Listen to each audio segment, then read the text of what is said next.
Selamat malam dan salam sejahtera untuk kita sekalian. Pada kesempatan kali ini, saya akan kembali mereview buku ke-13 dari mata kuliah Kajian Seminar Masalah-Masalah Sosial. Sebelum itu, saya akan memperkenalkan identitas saya. Nama lengkap saya Yohanes Leonardus Lalu, NIM 162303010,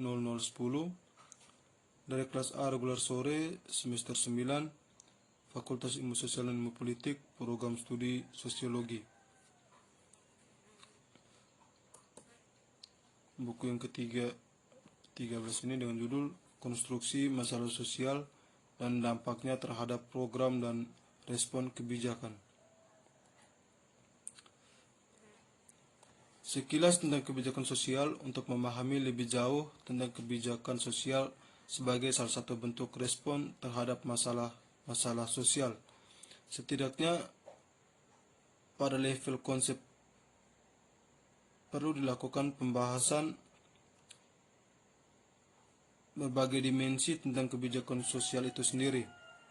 Dari pembahasan tersebut diharapkan akan dapat dilihat bagaimana kemampuan dari kebijakan sosial ini dalam upaya pemecahan masalah-masalah sosial. Hal itu disebabkan karena masalah sosial merupakan kondisi yang tidak diharapkan.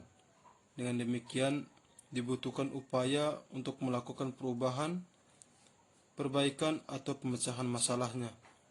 Sementara itu, kebijakan sosial didambakan merupakan salah satu bentuk dari upaya tersebut. Tinjauan tentang kebijakan sosial dapat dimulai dengan membahas pengertiannya, yang mengacu pada kebijakan sosial yang dilaksanakan di Inggris, mendefinisikannya sebagai kebijakan yang mendukung aktivitas-aktivitas yang dapat mempengaruhi kesejahteraan. Kebijakan sosial terutama digunakan untuk mendeskripsikan peranan negara dalam hubungannya dengan kesejahteraan warganya. Sementara itu, menurut Ken tahun 1979 menyebutkan bahwa bidang pelayanan sosial terutama difokuskan untuk memberikan bantuan pada individu atau keluarga yang mengalami persoalan dalam melakukan penyesuaian terhadap perkembangan lingkungan sosialnya dan persoalan dalam menjalankan fungsi sosialnya.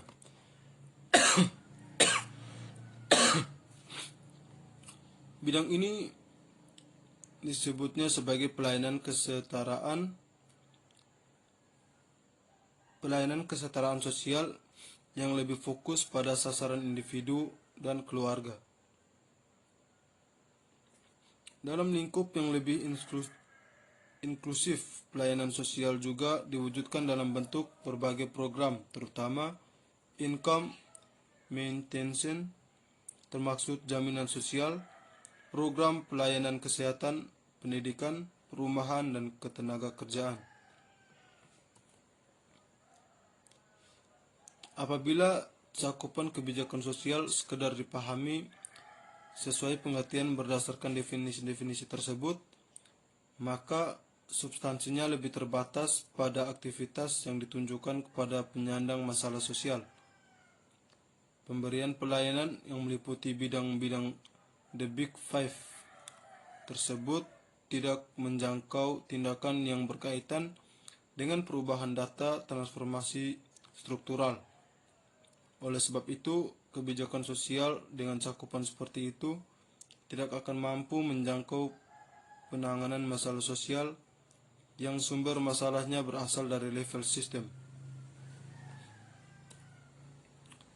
Walaupun demikian, dengan perkembangan ke depan bukannya tidak mungkin studi kebijakan sosial melakukan ekspansi bidang kajiannya sampai menjangkau perubahan pada level sistem dan struktur sosial masyarakat.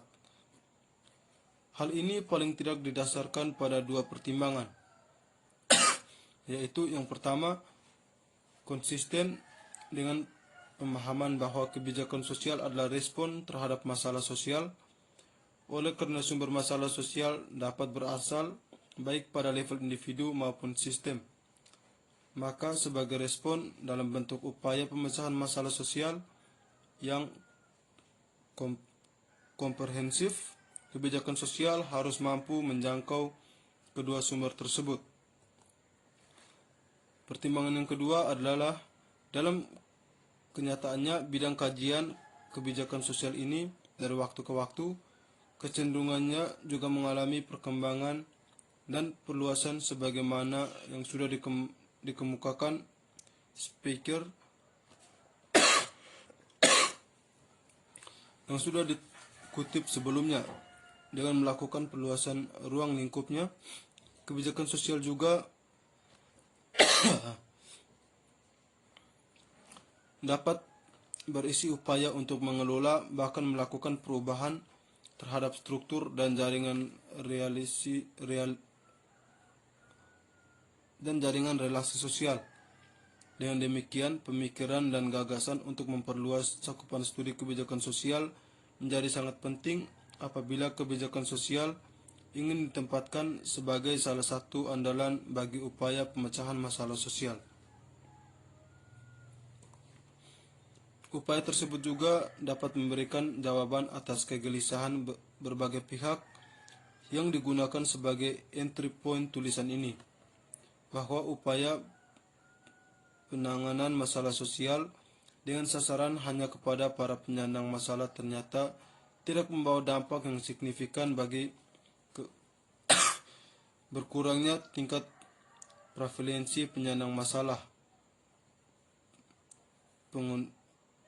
Pengundang upaya untuk mencari format pemecahan masalah yang lebih komprehensif. Cakupan kebijakan sosial tidak mengherankan apabila tidak mempertimbangkan secara luas dan kompleksnya masalah sosial, baik realitas masalahnya maupun sumber masalahnya. Kemudian orang mempersoalkan cakupan dari kebijakan sosial ini, terutama apabila ingin konsisten dengan pandangan bahwa kebijakan sosial merupakan bentuk respon terhadap masalah sosial.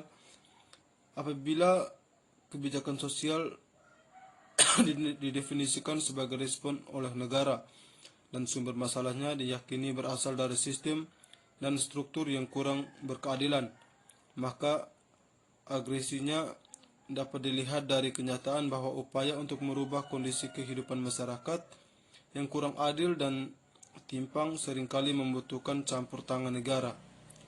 Ada beberapa bentuk campur tangan negara dalam memecahkan hambatan struktural yang sering menjadi biang keladi ketidakadilan.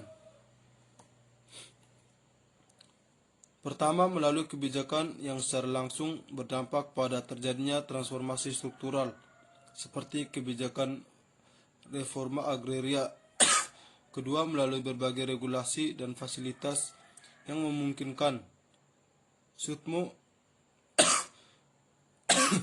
efektivitas kebijakan sosial dalam pemecahan masalah sosial. Jurnal Ilmu Sosial dan Ilmu Politik.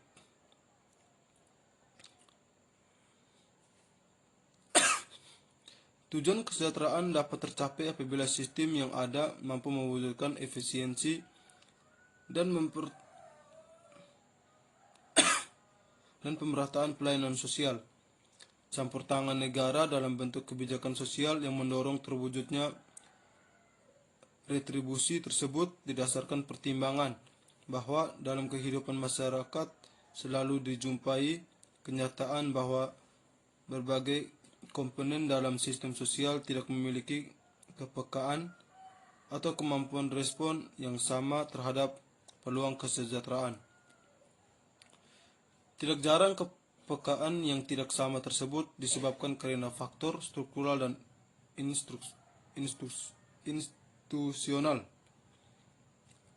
Hal lain yang sering dijumpai adalah waktu mungkin komponen dalam sistem sosial mempunyai kepekaan yang sama, akan tetapi dampaknya terhadap kesejahteraan sosial dapat berbeda apabila negara memberikan rangsangan yang bersifat diskriminatif. Bahkan dalam orientasi mengejar pertumbuhan ekonomi secara cepat, sering dijumpai negara justru lebih memberikan rangsangan, dan fasilitas kepada komponen atau kelompok yang lebih peka. Kebijakan semacam ini akan berdampak pada kesenjangan yang semakin melebar antara lapisan masyarakat. Pada tingkat mikro, terutama dalam implementasi program yang menyampaikan kelompok sasaran lapisan miskin, disadari atau tidak, disengaja atau tidak, hal seperti itu juga sering terjadi. Implikasinya dapat terjadi dalam hal ketidaktepatan pemilihan kelompok sasaran. Program yang seharusnya diakses oleh kelompok miskin justru dimanfaatkan oleh lapisan kelompok yang lain. Dilihat dari perspektif pelaksanaan program di lapangan, pertimbangannya seringkali terlalu naif, yaitu untuk lebih menjamin dan memberikan kesan keberhasilan program. Apabila kelompok sasaran secara konsisten berasal dari lapisan miskin, dianggap lebih sulit untuk dikembangkan, dan dengan demikian peluang keberhasilan program menjadi kecil.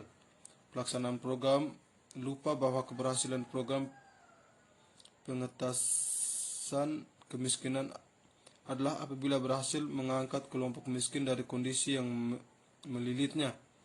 Dari sisi yang lain, fokus kebijakan sosial yang hanya berorientasi pada warga masyarakat yang menyandang masalah sering menggunakan landasan pandangan humanitarian. Setiap warga masyarakat harus hidup layak, dilihat dari standar minimal sesuai harkat dan martabatnya sebagai manusia. Sekian hasil review buku ke-13 dari mata kuliah kajian seminar masalah-masalah sosial. Semoga video ini dapat bermanfaat.